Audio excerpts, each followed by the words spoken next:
Shalom, shalom. This is Brother Yashar from the Seed Souls of Israel and the Milk Givers of Israel camps, coming back at you with another segment, part 3 of the Most High's Dietary Law.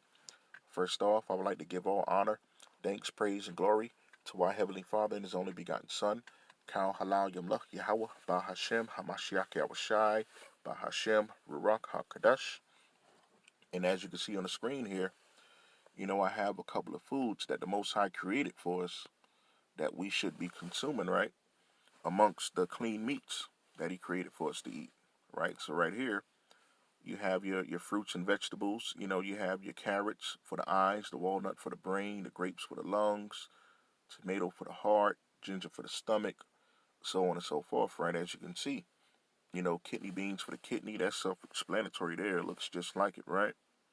You got your sweet potato for the pancreas, your avocado for the uterus, the woman's uterus with the baby in the womb there. You got your bones for the celery, right? And, these are the things that we should be consuming. And as you can see here in the picture, it's letting you know that some of these fruits or vegetables, they're actually good for what the organ it shows, right? The walnut is good for the brain, the grapes is good for the lungs, carrots is good for the eyes, kidney beans for the kidney, so on and so forth, right? So this is giving you an idea of the foods that we should be consuming amongst the clean meats that the Most High created for us to eat, right? Like your chicken, your beef. You have your goat. You can eat your sheep. Your lamb chops, things like that of that nature, right? You know, not these right here. Basically, as in my previous video, as you can see here, in the eyes of the Most High, these are the things that's an abomination onto Him in His eyes that we shouldn't be consuming, right? As you have your animals here, you have your swine on the left here, right? You got your shellfish in the middle, and according to the scriptures, these are the fowls of the air, the birds that we shouldn't be eating, right? These right here, these animals, they was made for a specific purpose from the Most High, right? And that's to keep the land clean. You have your animals that He created for the sea to keep the sea clean. You have your swine, your pigs for the earth. That's what keeps the earth clean. And also, you have the fowls of the air, in which keeps it sort of does both. It keeps the land mostly and the water clean, right? You got your birds here. It swoops down into like the small lakes and the ponds or whatever, the streams. It sort of scoops up like the catfish or whatever, or any other unclean animal that it may prey upon. And these are known as the prey, the birds of prey. They eat other small animals. Like the rodents. You have your rats, your squirrels, your hares or whatever, or your frogs. Things that's basically small animals. Creepy things that these fowls of the air eat, right? And then you have your shellfish. They're the scavengers of the sea. Pretty much anything that's in the sea that's considered garbage, that's what they eat, right? And the same thing goes for the swine, the pig. Anything that's considered garbage or like a dead carcass upon the land, that's what the pig eat, right? But it seems like, some of our people, they don't care. After seeing all of this right here, I don't know if some of them read the book of Leviticus and Deuteronomy. I mean, if you call yourself a person of God and a follower of Christ, I mean, these are some of the things that you should know, right? I mean, this is the laws of the Most High, the laws, statutes, and commandments that He told us to keep while we're here on earth. It's to prolong our life and to make us live, right? To keep us physically and spiritually clean. Mainly, you want to be spiritually clean, but it also keeps us spiritually, slakia, physically clean too, right? So, yeah, and up and down social media, of course, you're going to have your people up there. They're going to post all of their abominations. They just don't care. They're going to post their BLT sandwiches they have in the morning, which is the bacon, lettuce, and tomato. They're going to post their pork chops that they had the night previously. The ham and cheese sandwiches that they're making for themselves or their kids for school in the morning or whatever. They're going to post their seafood, their sea and land platters with the shrimp on the side of the steak, mixing the clean with the unclean. You got your crab sticks all up there, your grilled shrimps in the garlic sauce with the hot butter sauce on the side there. You know, your octopus salad, your octopus tentacle salad. You know what I'm saying? All of that stuff is an abomination to the Most High, man. We're not supposed to be eating that stuff. So I'm gonna get right into it. I got a couple of scriptures I'm gonna bring out. I'm gonna make this short.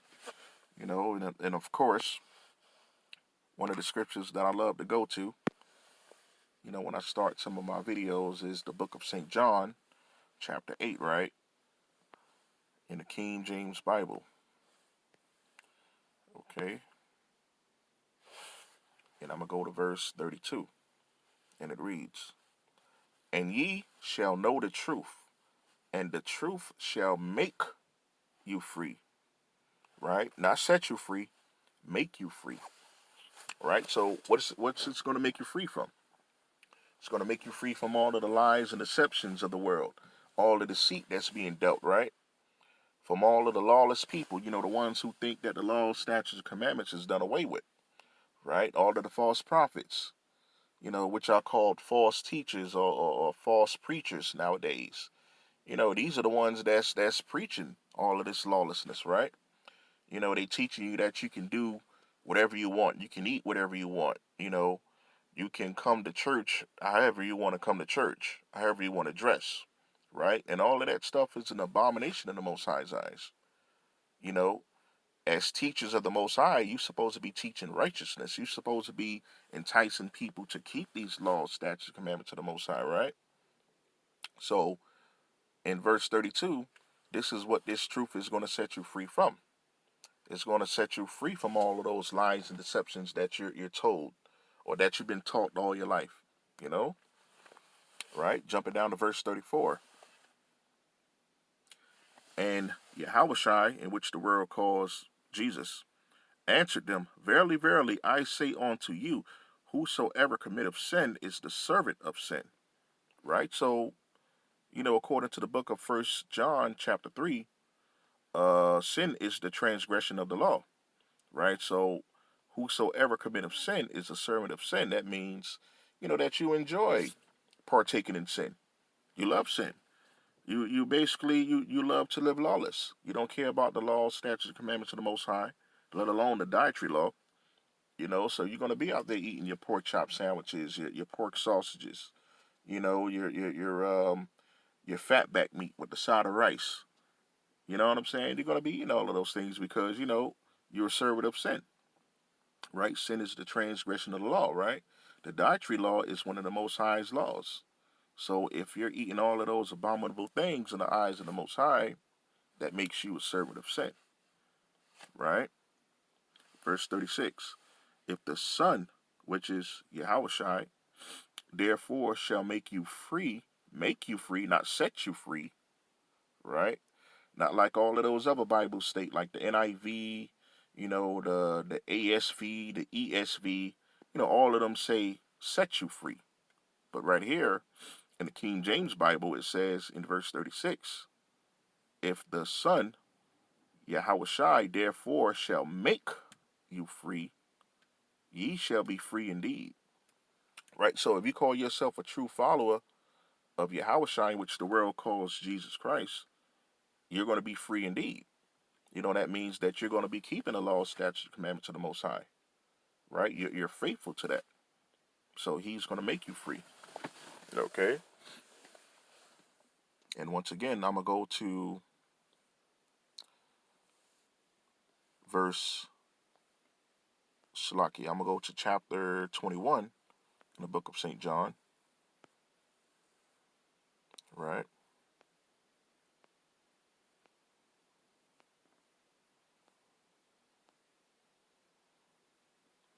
And I'm going to start at verse 15.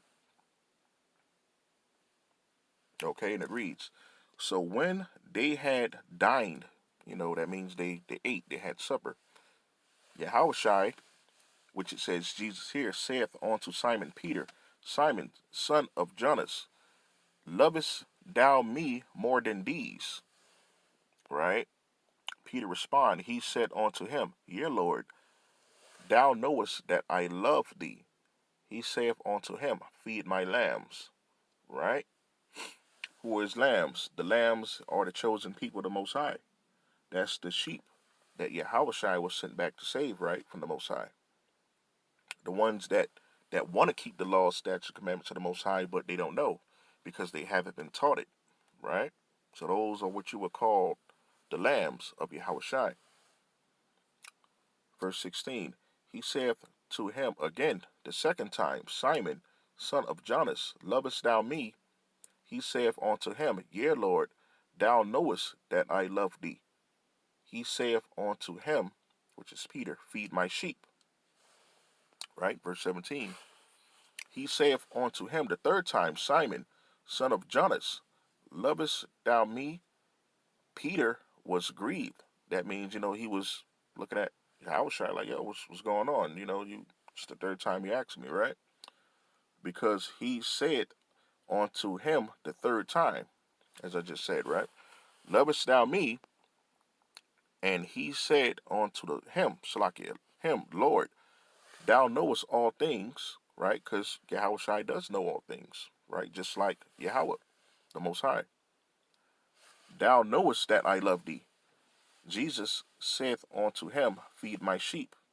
Verily, verily, I say unto thee, when thou wast young, thou girdest thyself and walkest whither thou wouldest. But when thou shalt be old, thou shalt stretch forth thy hands, and another shall gird thee, and carry thee whither thou wouldest not. Right? So Yahushua, he's letting Peter know, like, hey, if you love me, if you say you love me, like most of our people do, you got to feed the sheep, right? Which is his people, his chosen people who he was sent back to save. Right? So if you call yourself a true follower of Yahushua, in which the world calls Jesus, you got to feed the sheep. If you know this truth of the scriptures, if you know about the law, statutes, commandments of the Most High, you're supposed to be out here feeding the sheep, right? Which is his chosen people, right? And you got to do it where you're young. Just as it says in the verse 18, it says here, when thou was young, thou girdest thyself and walketh whither thou wouldest, right? So he's letting you know when you're young and you full of energy and you're healthy, you get up, go and do whatever you want to do. If you got to run some errands, you get up and just do it. If you wanted to drive somewhere, you get up and drive somewhere. If you wanted to walk somewhere, you would get up and you would have no problem with doing it, right? Because you're young, you're healthy, full of energy, right? But when thou shalt be old, thou shalt stretch forth thy hands, and another shall gird thee and carry thee whither thou wouldest not, right? So he's letting you know when you get old, you're not going to be able to serve the Most High like you want to, as you should, or follow Yahushai, in which the world calls Jesus. You're not going to be able to be out here in the street, pushing his word, pushing his gospel. Or you might not feel like getting up on the internet or whatever, or posting a video on YouTube or something. So he's letting you know, if you call yourself a follower of Yahushai, in which the world calls Jesus, and the Most High, Yahweh, in which the world calls God, then while you're young, and you know about these laws, statutes, and commandments, you got to feed the sheep, right? So that's what we all should be doing if we call ourselves true Christians, so to speak, right? So, in relation to this whole swine thing, right?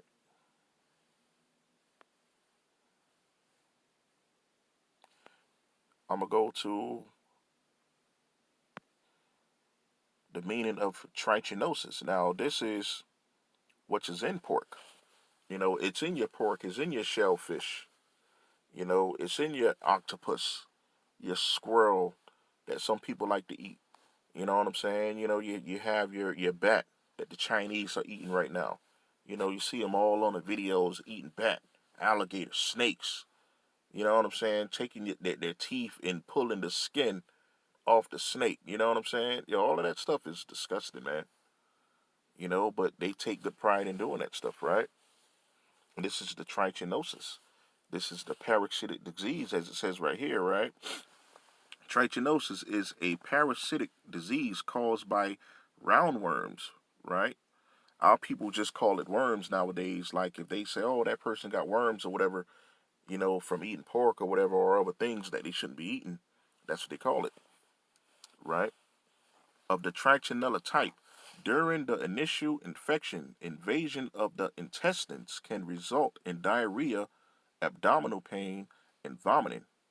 Migration of larvae to muscle, which occurs about a week, right? So if you eating all of these things that you're not supposed to be eating within a week, that stuff is gonna spread all over your body, man. Migration, that means to travel to new places, to spread abroad. You know what I'm saying? So if you eating all of this stuff here, that stuff is gonna spread throughout your body, right? Migration of larvae to muscle, which occurs in about 1 week, a week, right? After being infected, can cause swelling of the face, inflammation of the whites of the eyes, right? Fever, muscle pains, and a rash. So this is what all of this stuff gives you. When you eating unclean, you know, this all of this stuff right here, you're gonna suffer. And this is the wrath of the Most High, because in the scriptures he tells you not to eat these things, right? Minor infection may be without system. So if you may have this stuff in your body and you may not even know it. You know what I'm saying? Until you really start getting hit hard with it. As it says right here, it says inflammation of the whites of the eyes, right? So you're not going to really know that you have it in you after you done ate all of those abominable things, because you don't feel it or whatever. You don't have no symptoms. But until you start getting the inflammation of the whites of the eyes, that's what you're going to know, right? That something is wrong. The fever, muscle pains, and rash. Minor infection may be without symptoms. Salakia.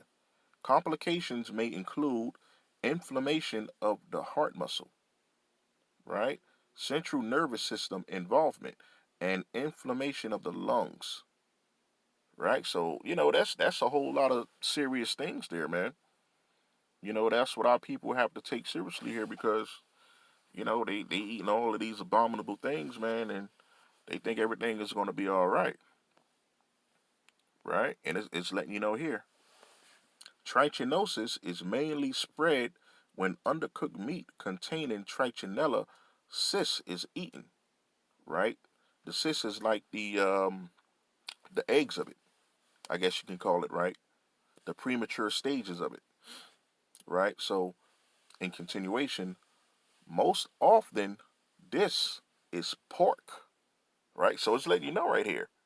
The pork, that's your bacon, your ham sandwiches, your Christmas ham, your Easter ham, your Sunday dinner ham, you know, your fat back, all of that. This is all pork, is all swine, right? So most often this is pork, but infection can also occur from bear and dog, right? Several species of trichinella can cause disease, with T. spiralis being the most common. After being eaten, the larvae are released from their cysts, right? Which is like the eggs, the coating of it, right? In the stomach. Then, Salakia, they then invade the wall of the small intestine where they develop into adult worms, right? There's your worms there. They're growing bigger in your small intestine, you may not even feel it, but they there, and that's from eating all of those abominable things, right?